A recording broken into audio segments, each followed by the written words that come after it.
When they paused and they came to a vacant lot. Is Stanley about to get shot? The place was deserted. No need to worry about being overheard here. You said there's more to the story? Kano prompted. The antiviral in question is stored in Kenji Osawa's laboratory. The lab is protected by a sophisticated security system, and apparently the storage area where the drug is kept requires fingerprints authentication from both Osawa and Tanaka. What? But Tanaka's... Kano couldn't help but gasp. Tanaka was currently a fugitive, the prime suspect in the kidnapping case. There was no chance of getting any fingerprint authorization from him at this stage. Is there any other way to get in? Kano asked.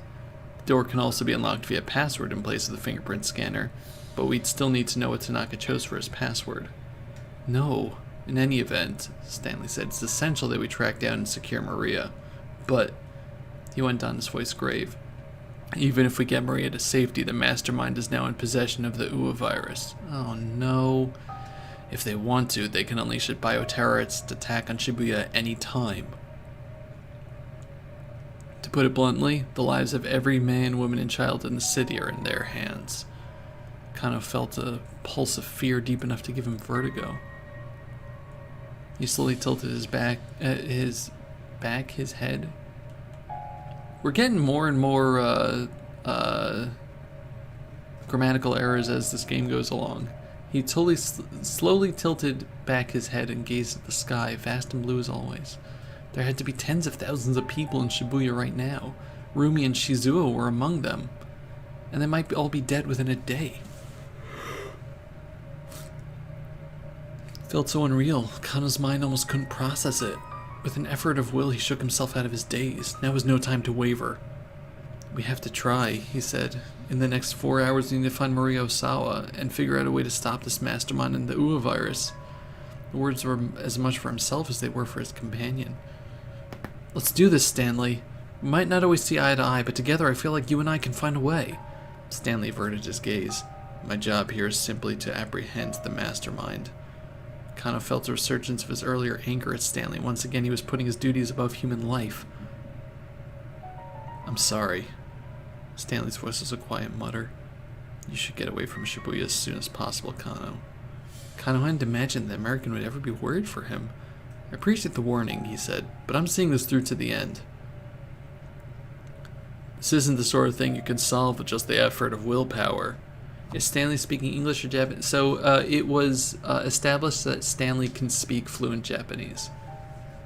But he's from America. He's from the CIA, but he can speak fluent Japanese. So he's been speaking Japanese this whole time. Even so, giving up isn't the Japanese detective way. Stanley let out as a nasal chuckle. Back to that again, are we? Same to you. Kano managed a tiny chuckle of his own. Listen, Stanley went on after a moment, this is just between you and me.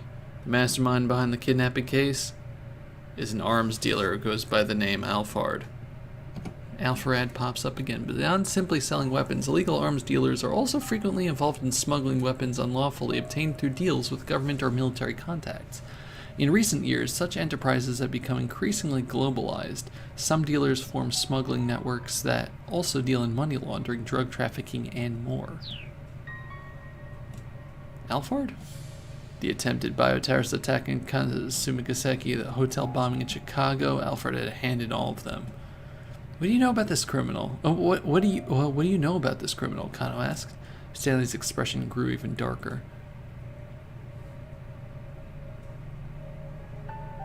Alfred's signature is extremely meticulous planning. But I don't mean meticulous in the same way you or I might normally think of it. Their plans are perfectly imperfect. Do you get what I mean? Kano shook his head. Alfred deliberately engineers accidents to make things complicated and unpredictable. It's difficult to get a good grasp of what's going on when the situation seems to be falling apart. People tend to not consider that coincidental mishaps might be anything but. In the end, they don't even realize they were playing right into the mastermind's hands all along. Kano could hear the intensity in Stanley's voice. I'm afraid that's all I can say. Stanley held out his right hand. See you around, Kano, if we're still alive. If we're still alive? Kano let that sink in for a moment. Nah, I'll shake your hand after we finish this case. With a slight smile, Stanley withdrew his hand. The two bumped fists instead. All right, we'll meet again, Kano. I really thought Stanley was going to turn out to be a bad guy. I'm sure of it. Yeah, see you then. I really thought. No sooner had Stanley departed than Kuze's voice came in over the wireless. Attention, all units. As of now, further investigation on the kidnapping case is suspended. The director's voice sounded strangely cold. I repeat, as of now, further investigation on the kidnapping case is suspended.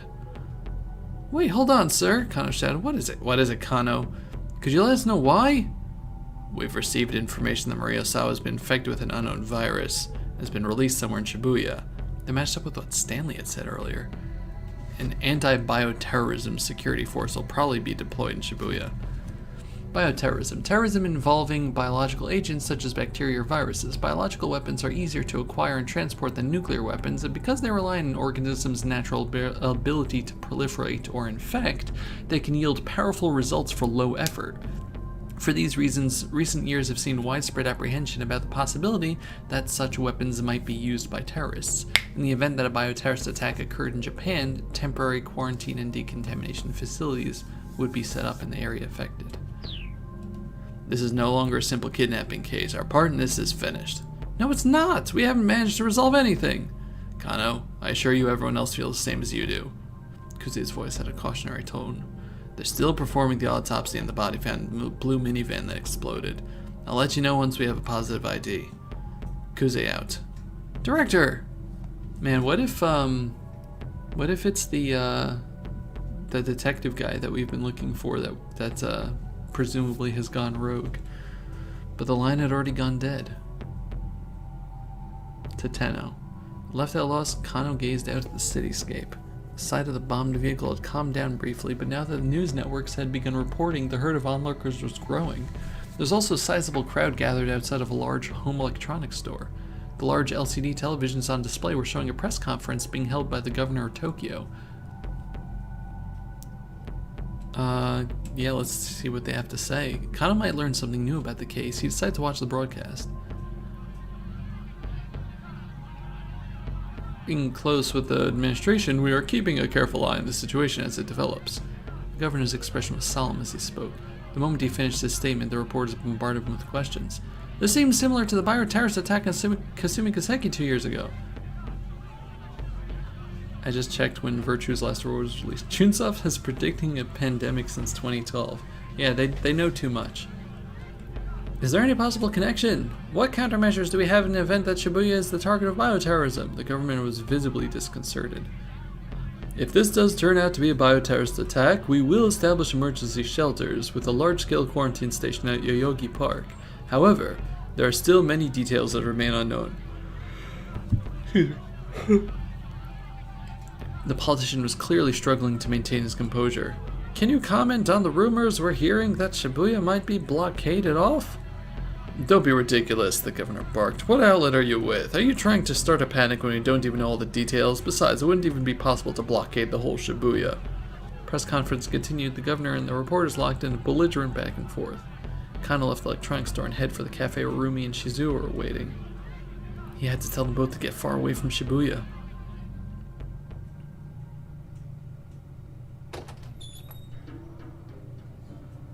The Café Lautrec seemed quiet when Kano arrived. Shizuyo was sitting alone. Kano scanned the establishment but didn't see Rumi anywhere.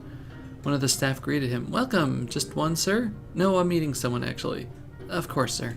The hostess smiled and then went on her way. Shizuyo was glaring at him. Kano walked over to him and bowed deeply. It's a pleasure to meet you, sir. I'm Shinya Kano. You look like you've been more of a knuckle dragger than I thought. Shizuo maintained his appraising stare. Rumi had something she needed to do, so she stepped away for a while, he said after a long moment. Kano sat down across from him. There was a laptop computer open on the table. Right now the laptop is in sleep mode and there's nothing on the monitor, but just before Kano came in, Shizuo was browsing an internet forum. He takes his user handle from a nickname for the apples he grows on his own farm, which are pretty little things, nearly as sweet as honey. Oh my god! He's the honey apple whatever person that Osawa's been arguing with on the Ayakamiki forums. He's the one that's like, Ayakamiki should never go to America. She's ours. Oh my god. It's great. The waitress came to take Kano's order, so he asked for an iced coffee. What are you using the computer for? Kano asked. I'm on the internet. Shizu's voice was low and gruff. This cafe has an internet connection? May as well start with a little small talk. So what? Again, Shizu glared at Kano. The words wouldn't come. No, actually, this is no time to be making idle chit-chat. If they got infected with the virus, Rumi and Shizu might die. Look, please, you need to leave Shibuya right away. Shizu's face contorted with confusion. What are you talking about? Why? Kano wasn't sure if he should tell the truth or not. He was strictly prohibited from discussing a case with anyone outside the department. As a former policeman himself, Shizu ought to understand full well the secrecy and investigation required. But it wasn't like he'd just up and leave town without good reason. Please listen, Kano said. Let's keep secrecy. I don't want to scare people around us just yet. It's very important that you go, though. I'm not at liberty to tell you why. Even if this Rumi's father, Kano couldn't bring himself to leak secret information. His mind spun with regret. Huh, well, I don't need your say-so, Shizuo huffed. I'm sick of this town anyway. Kano was a bit relieved to hear that. Does this have something to do with the case you're working on? Huh? You tell me you leave Shibuya. Does that have something to do with your case? Yes, Kano admitted. So why didn't you run off with Rumi then? Shizuo's tone was frank. Well, I mean... When Kano didn't have an answer handy, Shizuo let out a single heavy sigh. Is your work important to you? He asked. Kano hesitated. Is it more important than Rumi? Well... Again, Shizuo cut Kano off as he waffled over how to answer. Me? I used to put my work before my family. There's no question in my mind that combating society's ills and solving cases was worth any price. And because of that, I did some pretty reckless things. Almost wound up dead more than once. Shizuo paused, a forlorn look in his eyes. My wife did nothing but worry about me. So much that I didn't even realize when she'd worried herself sick. I was so caught up in my work that I wasn't even there for her when she finally passed away. It was also very absurd of me. Waitress came by and set Kano's iced coffee on the table. It sat there, untouched, until Shizuo looked at it pointedly. A tiny nod, Kano brought the cup to his lips. The bittersweet liquid was a balm to his parched throat. Never put work before family, indeed. I told Rumi the same story, Shizuo continued, but I didn't tell her how absurd it was. I told her that her father only did what he had to do. He took a sip from his glass of water. Rumi, she's very much like her mother used to be. Their personalities are almost identical. And I don't want her to suffer the same way my wife did. Shizuo's fist clenched in his lap. What was it that made you become a detective in the first place? He asked. Well, at first I got the job because I thought it would make Rumi happy. And I guess it's also because I thought it would make you like me, sir. It was the truth, but Shizuo simply chuckled. If your goal is to get me to like you, you may as well give up now. I'm sorry, sir, Kano said. I can't do that. Huh. Are you this stubborn around Rumi? Shizuo grumbled. I love your daughter, sir. I want to keep her safe to make her happy. And why is that? Whenever I think about her, I just feel so amazing. I'm sure you or anyone can empathize with that. Everyone has someone they want to protect who makes them feel that good. It's an admirable thing wanting to be a detective and protect the happiness of people, but that doesn't mean you need to ignore your own happiness in the process. What you say may be true, sir. Earlier today, my partner was stabbed, and today is his wife's birthday. Shizuo arched his brow. Is he gonna make it? We're not sure yet. Last I know, he was in critical condition. This is why I keep saying the life of a detective is... Shizuo's words trailed off into a lamenting murmur. Even so, Kano was unmoved. Take dictum number 1. Never lose sight of what you're supposed to protect. Ever. What's that? Something a senior detective I admire very much said. It's the fundamental guiding principle I've stuck to as a detective, but I was wrong about the real meaning behind it. My partner was stabbed. There are people I want to rescue. So much has happened, and now I finally understand what those words mean. When you see someone in trouble, you help them. That's not something a good detective does. That's something a good person does. Kano took a good, long look at Shizuo's face. He had surprised himself finding the words to speak his feelings so clearly, and he wondered what effect it had on the older man. I'm sure that, from your perspective as my future father-in-law, my being a detective means I'm putting my life on the line. But that's not entirely true. I can only be myself. This is the kind of person I am. I care about helping people. Even if I were a baker or a brewer or a bookseller, I'd still act the same way. You're being ridiculous. A baker and a detective don't assume anywhere near the same risks. I suppose that's true. Kano fussed with his hair sheepishly. Huh, Shibuya grumbled. I think I see what kind of man you are now. You sounded oddly defeated. Which is why now is no time to just futz around. Kano sat up straighter at Shizuo's weighty tone. A detective needs more than just passion. A detective can't solve all his problems with sheer determination alone. But at the same time, he needs more than just the ability to coldly assess the situation. He needs the conviction to stick to a case when it might otherwise seem prudent to give up. There was something new in Shizuo's expression now and a gleam in his eyes that hadn't been there before. Kano almost felt like he was being sermonized by a senior officer. You got that? You need a cool mind, but a fiery spirit. Detective without both of those is worth nothing. Do you mind if I write that down in my notebook here? Look, Shizuo said, sounding suddenly embarrassed. Aren't you in a hurry? Don't you have to get back to your case? Ah, yes. And, sir, please, I need you and your daughter to leave Shibuya right away. Yeah, I hear ya. Kano conjured up Rumi's face in his mind. There was a chance he might never see her again. He forced the thought away as best he could.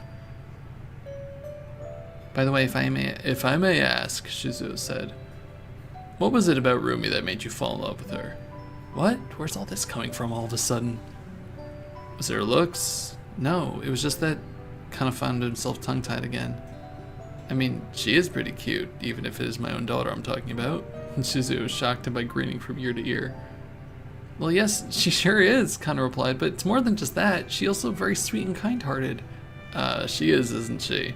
Yes, she really is. For the first time, Kano and Shizuo smiled at one another. Your man who lets his emotions show in his face, Shizuo said. And for a detective, that's not so bad. Thank you, sir, Kano said. He bowed to Shizuo as he stood up from his seat. Never lose sight of what you're supposed to protect, huh? I like that. Wise words indeed.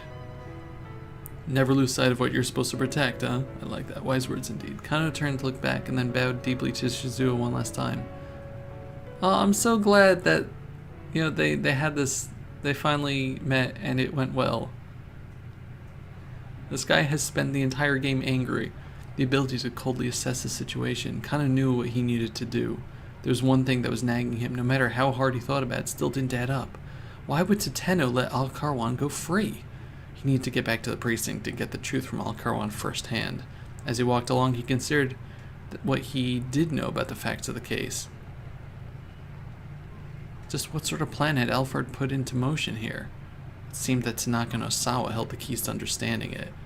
There had been relay handoffs of the phony attaché case, a relay that Tanaka had been complicit in, and then there was Satomi missing, carrying the antiviral. Osawa had confirmed that himself. Can we jump to Osawa here? Okay, I'm gonna jump to Osawa after because, we're almost done with this hour. Kano was starting to form a vague picture of what Alfred was up to. If the mastermind's goal is to acquire the antiviral, then obtaining the cooperation of Osawa and Tanaka was vital to that plan. After all, their fingerprint verification was required to physically access the drug. In order to overcome that hurdle, Alfred had presumably managed to win over Tanaka somehow, and had then kidnapped Maria Osawa to provide leverage against her father. No doubt that was how they got Hitomi to take the antiviral with her to Hachiko. While the police were distracted by following the attaché case, Alfred would then take the antiviral from Hitomi. That was the general plan, as far as Kano could surmise. Just then a call from Kuze came in over the wireless. We've identified the body found inside the blown-up minivan. Kano's hand tingled as it gripped the wireless. I knew it! Hello, Andrew. Mamoru Tanaka. I know, I said it was to Tenno, but man, Tanaka was in there. So they forced him to make the call to try to get Hitomi to come in, and then blew him up. Mamoru Tanaka, male, 40 years old, employee of Okoshi Pharmaceuticals. Positive ID was obtained from the subject's personal belongings. What? Kano gasped. If Tanaka was dead, it would now be almost impossible to access the antiviral drug in the laboratory. At this point, the only antiviral they had a chance of obtaining was whatever Hitomi was carrying. Kano thought back to what Stanley had said earlier. Even if we get Maria to safety, the mastermind is in possession of the Uwa virus. If they want to, they can unleash a bioterrorist attack on Shibuya any time. Hope you're doing well, Andrew. To put it bluntly, the lives of every man, woman, and child in the city are in their hands. Oh boy. Oh boy. No. Chill ran down Kano's spine. If someone did release the Uwa virus, there would be no way to stop it from spreading. If Alfred really was planning a bioterror attack, Shibuya would be well and truly become a city of the dead. He couldn't help but feel that the whole department was playing right into Alfred's hands. Kano staggered, physically stricken by the realization of just how terrifying a foe they're up against. Oh boy. Okay, so we're to be continued over here. Alfred is Hitomi. Turns out Alfred is actually Maria. So that's the thing to be continued there. Right, we can continue on Norikawa, but I'm going to do this to jump over to Osawa's thing to try to finish his up. This is taking longer than I thought it would. Seemed that Tanaka and Osawa held the keys to understanding it. There had been a relay handoff, blah, blah, blah, blah, blah. There's Hitomi missing, carrying that rival. Yeah. There we go.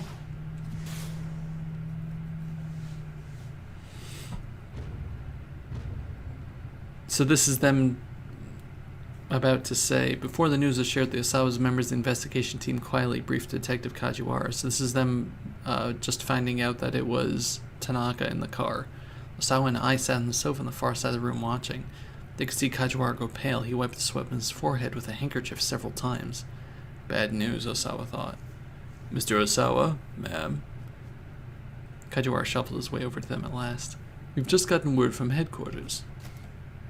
Right now, task force is in an uproar after a change in direction from the higher-ups. The detectives who were on the scene had been ordered to discontinue the kidnapping. I don't think we need to jump over here. No, that's not going to do anything for us. He hesitated ominously. Osawa braced himself. Please, let's hear it. It would seem that your daughter Maria is safe. What? Osawa felt an unexpected surge of relief. You mean it? The case has been solved? Ended I. For a moment, they almost sounded like a happily married couple. It was only the stern look on Kajiwara's face that gave him pause. However, as of yet, we do not have her in custody. I'm not sure I understand, Osawa said. You know she's alive, but you don't have her. How? Deep furrows appeared in Kajiwara's forehead. I'm sorry, sir. The information we've received from up top is complicated. We've confirmed she was able to escape confinement. It's just... The detective gave every appearance of holding something back. If there's something you need to tell us, then just say it, Osawa told him. It would seem that Maria has been infected with a virus. Infected? Osawa felt as if a taloned claw had just clutched his heart. It's not one I've heard of before, but... Apparently it's called the Uwa virus.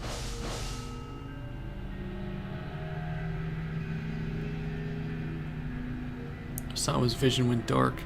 He felt as if he'd plunged into a black void of despair. Darling? I asked raspily. She didn't need to put her fears into words. Osawa felt them just plainly in his own gut. You're an expert on virology, aren't you, Mr. Osawa? Kajiwara said. Are you familiar with this Uwa virus? Osawa held up a hand to forestall further questions. There was no time for that. How many hours ago was she infected? He demanded. I wasn't told that much. It's important. Is it that important to know, sir? Depending on when Maria was infected, we may or may not still be... Osawa trailed off abruptly as the reality of the situation struck home. This wasn't the same as when Hitomi had been infected. Right now, there was no way of getting Tanaka's cooperation, which meant there was no way of accessing the antiviral storage. In other words, getting the cure to Maria would be impossible. Osawa's head swim. I just want to point out here, to completely interrupt the situation, we're learning now that Maria was infected. However, in the bad ending on Maria's path, she and Yanagashita and Chiri all enter that Iron Stomach competition, and it is several weeks later, and everyone is fine and rich. So I'm just saying that there's some sort of shenanigans going on here. Osawa's head swam. Detective Kajiwara, I beg of you, your people need to catch Tanaka as soon as possible. I can't share the details, but if you don't, something terrible is going to happen. Good news! He's dead. Just then Kajiwara's cell phone rang. He picked up quickly. What did you say? Detective shouts shattered the anxious silence that had fallen. Eyes shuddered visibly at the outburst. Kajiwara nodded sharply, still listening. More creases formed at his forehead. Understood. I'll let them know. He hung up. All eyes were on him. That was headquarters. Osawa swallowed the lump in his throat. He could feel himself quaking all over. A minivan we believe belonged to the syndicate exploded near Jinan in Shibuya. A body was found amongst the burning wreckage of the vehicle. Who was it? Osawa interjected. Tell me! Please don't let it be Maria. Please don't let it be Hitomi. Kajiwara took a breath before speaking. We've conclusively identified the remains as Mr. Tanaka's. No! The cry was visceral, almost bird-like. Osawa looked around in surprise. It was I. It's not true! You're lying! Her shrill screams reverberated through the room. Osawa felt like he wanted to scream too. With Tanaka dead, there was no way to get to the antiviral. So yeah, the wife and Tanaka had a relationship before she married Kenjio here. Imagine with Christian Bale's Batman voice. Where's Rachel? Which meant that Maria was going to die.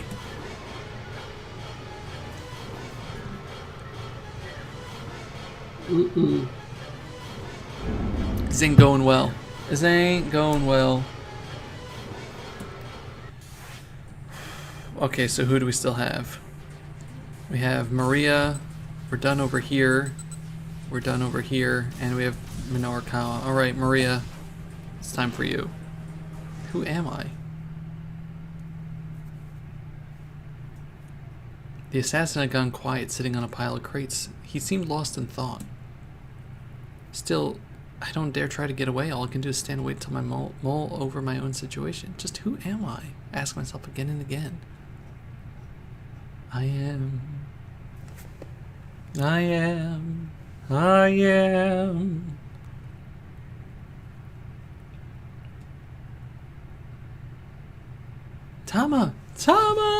Okay, so this is new. Because Yanagashita got away. So now he's going to help us. I am Tama Hitomi? Tama Hitomi? None of the above. I'm guessing I'm none of the above. None of the above. None of those fit me at all. Look at him. I turn at the sound of exuberant voice and see Mr. Yanagashita running my way, flailing his arms in a friendly greeting. I swear this guy could wind up banished to the pits of hell and he'd still give it his all day in and day out. Did I do the right thing for her over here? Let me see. None of the above. No, I got it right. Good. Oh, thank goodness it is you, Tom. I knew it. The man with the cane grumbles something incoherent, then holsters his gun and flees the scene. Huh? Necker with some middle-aged guy? You look so sweet and innocent, but I guess you kind of get around, huh? Boss, nice timing. I do a little fist bump. Whatever he's doing here, I'm glad he drove off that guy with a gun. Huh? What are you so happy about? Yanagashita gives me a puzzled look.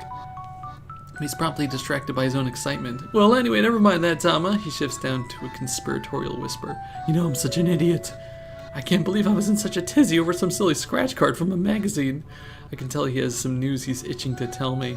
Did something happen? Well, he brings a hand to his mouth and giggles unsettlingly. I had a great little idea. A great way to strike it rich. I feel like I've heard this from you before. Mr. Yanagishita shakes his head fervently. This time it's different. We're talking way more digits than before. Now try not to be too surprised, yeah. Spill flies from his mouth as he rattles on. I can't see this having been anything except for enjoyable to do. Okay. It's okay to be surprised, actually. In fact, I'm guessing you're definitely gonna be amazed this time, Tama. I could practically see the banknotes dancing in his eyes. Cut to the chase already. What does he want to tell me? This time, get this, I got a line on 10 million yen. He thrust his index finger skyward, grinning ear to ear. Surprised now? Yeah, you are, and it doesn't require any capital. It's a no-risk, high-return. In the world of equity investment, a wise investor weighs risks against a potential return. Many heavily risky projects, however, yield little in the way of actual returns. Such cases are called high-risk, low-return. The inverse, low-risk, high-return, is quite rare. The idea of no-risk, high-return is simply absurd. There's a crazy gleam in his eye. Oh man, I'm finally gonna be part of the Billionaires Club. It's so ridiculous, I don't even have a snappy retort for it. Never mind that 10 million obviously wouldn't make him a billionaire. By the way, you haven't seen Chiri, have you? We're gonna need her help to wrap up this 10 million yen. Chiri? No, I haven't run into her since the sales demo.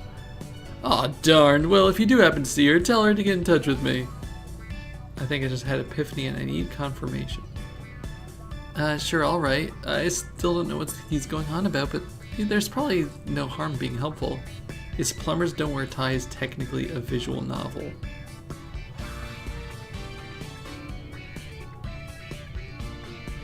I don't know how to answer that. I don't know. Thank you, Tama. I guess I may as well give you a little hint. A hint? Yeah, a hint. Want to hear it? No.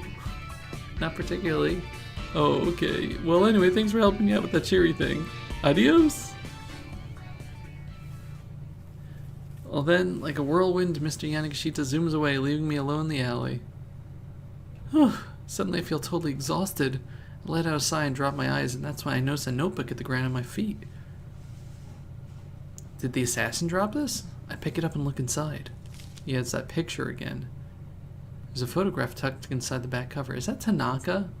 I don't know. It shows 3 young people, 2 boys and a girl. Is that Tanaka and I? That's my guess right now. It's the assassin, Tanaka, and I.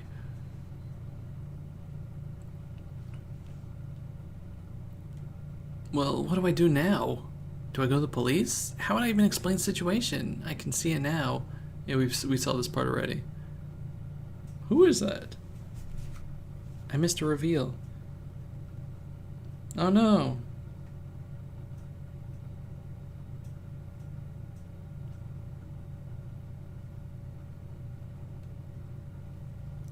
Yeah, so we saw this part.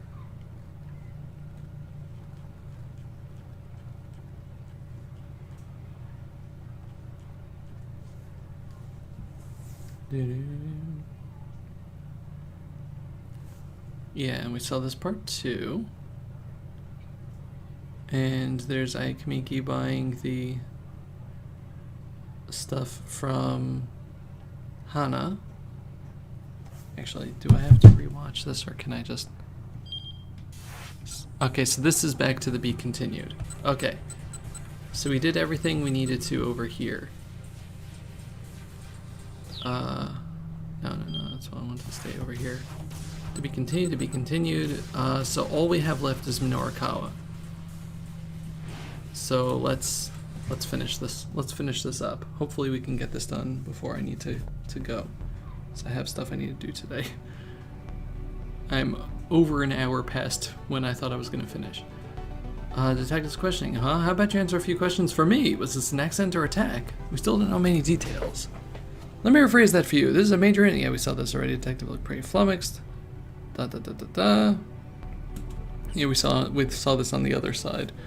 Detective tried. Did you happen to notice anything unusual? Not allowed, Dovey. Only video games. Oh. Unusual? Minorikawa thought back to the moments before the minivan blew up. Now that you mention it, I think I heard a cell phone ringtone. The detective tilted his head. A ringtone? No, never mind, forget that. There's no way a ringtone on someone's phone could be audible through all that. Norikawa struck the thought from his own mind as he said it. In all likelihood, he associated the ringtone and the explosion simply because one had happened right before the other. Kano. A large-statured Caucasian man had called out to the detective. Evidently, the detective's name was Kano. "Thank you for cooperation," he said with a bow. Then he ran over to the foreigner.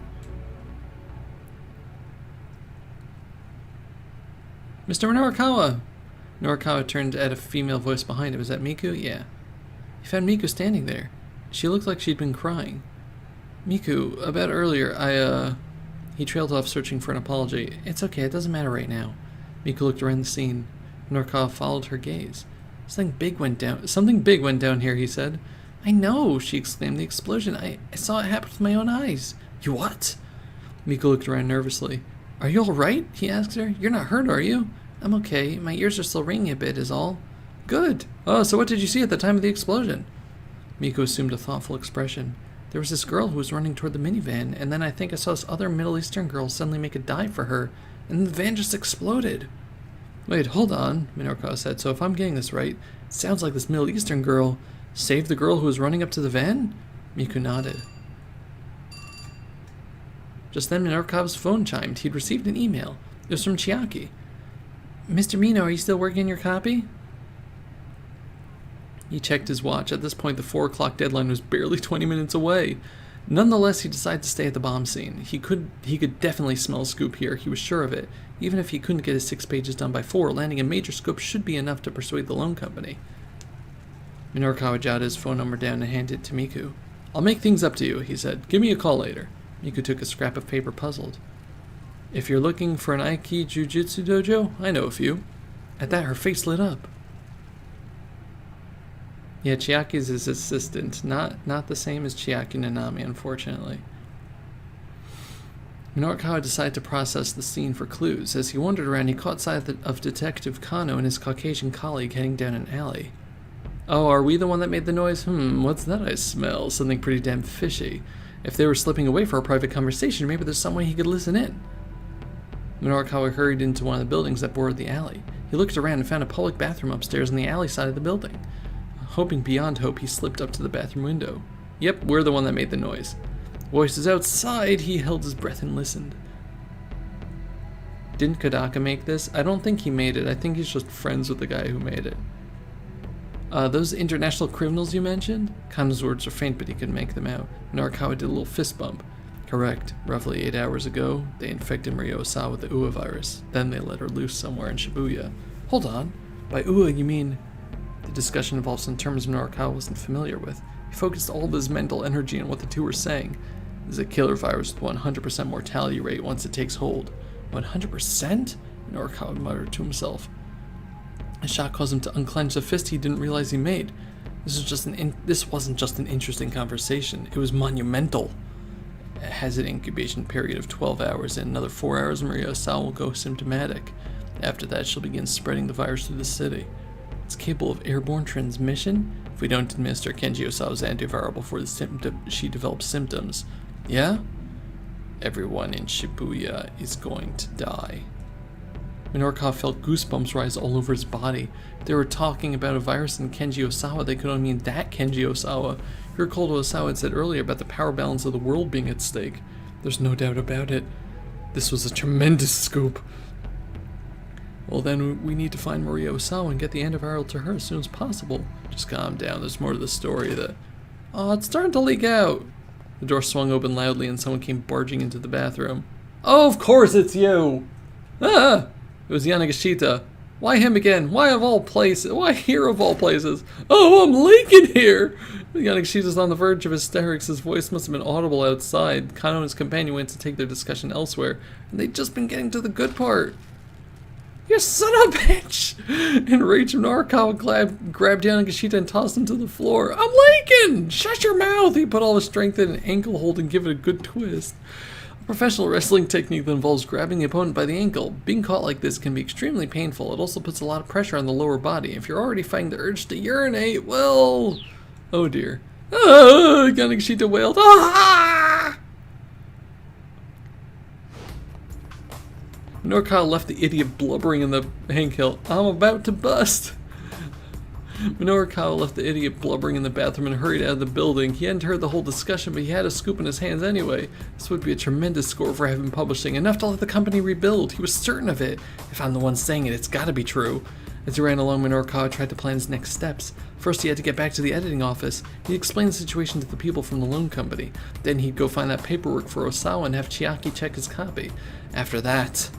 Okay, so he still had a lot of things he needed to do. He swatted himself on both cheeks to get himself psyched up. His phone rang. It was Chiaki. Mr. Mino, something terrible has happened. Chiaki's voice was a broken yelp. Whoa, calm down. Over in Kondori, this minivan exploded. Yeah, I'm well aware. Thanks to that, I got a big scoop that... Chiaki cut him off. Just now, I got a call from Mr. Toyama's daughter, Hana. This time, Minoru waited for her to finish. He had a sinking feeling. She said that Mr. Toyama was in there. It was a suicide. What? No. Minoru's knees buckled. Tell me you're joking. No, I mean the van explosion's all over the news and Hana was in tears on the phone and... Mr. Mino? Mr. Mino, are you still there? Mr. Toyama had killed himself? No, it's Tanaka in there. Minoru felt the energy drain from his body.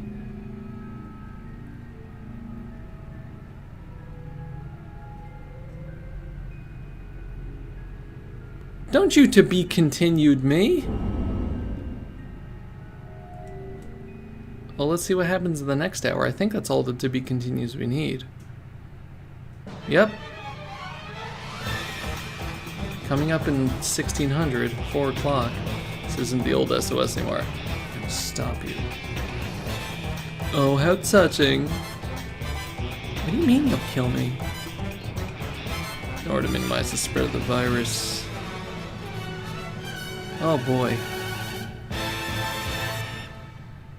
Well, that's a cliffhanger. Achievement unlocked. Choice and sacrifice. Okay. So everything's going wrong. Maria over here is infected with a virus that she doesn't know, and in a couple of hours she is going to infect everyone else, and we're all going to die. Well, anyway, that's it for this stream. Thank you very much for stopping by, everybody. I really appreciate it. Tomorrow should be a stream, and tomorrow is going to be an important special stream, and that's because Kirby's Dream Buffet is coming out. I'm streaming it. I thought maybe I was going to stream Paper Mario this week, and then I remember that game's coming out, so I'm streaming that tomorrow. Hopefully a few other people are that I know are going to buy the game so they can join me. Anyway, thank you very much for stopping by. Is anyone actually streaming right now? No. I'm going to end off over here. So I hope you all... That's tomorrow. It's tomorrow! I believe the 17th is tomorrow. But yeah. Thank you all very much for stopping by. I hope you all have a good rest of your day. And yeah. Bye!